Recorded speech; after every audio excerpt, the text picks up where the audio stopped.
you're going to see down the lateral line, they're going to have alternately dark and white spots down the lateral line. And the big deal to tell that it's going to be a spotted hake versus one of the less common ones that we're not really going to teach you. You want to look at that dorsal fin. It's got that little black and white sort of flag on the dorsal fin.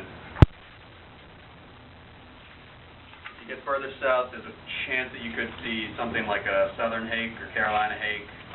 Then you have to go into the gill arches, the gill rakers on the first arch again. But that's when you want to pull out like meters and guts, stuff like that, start checking things out. Excuse me? Silver hake is another of these hake, but it's a completely different area here. It's got a different body style altogether.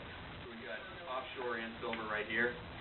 As you can see, like this is a typical, bottom dwelling hake shape.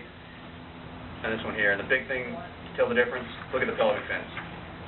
Filaments on the ground hakes and regular fins on the, I don't want to say pelagic hakes, but they stay a little bit off the ground usually. So they just got a different body style, big, nasty mouth on them with teeth. So we've got offshore and silver. And these aren't the same size, but they get to the same size. You'll see them mixed in together.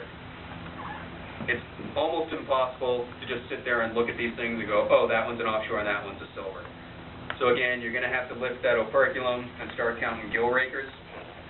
With the offshore hake, you're going to have 9 to 11 gill rakers on the first arch. So the entire first arch, you're going to have 9 to 11.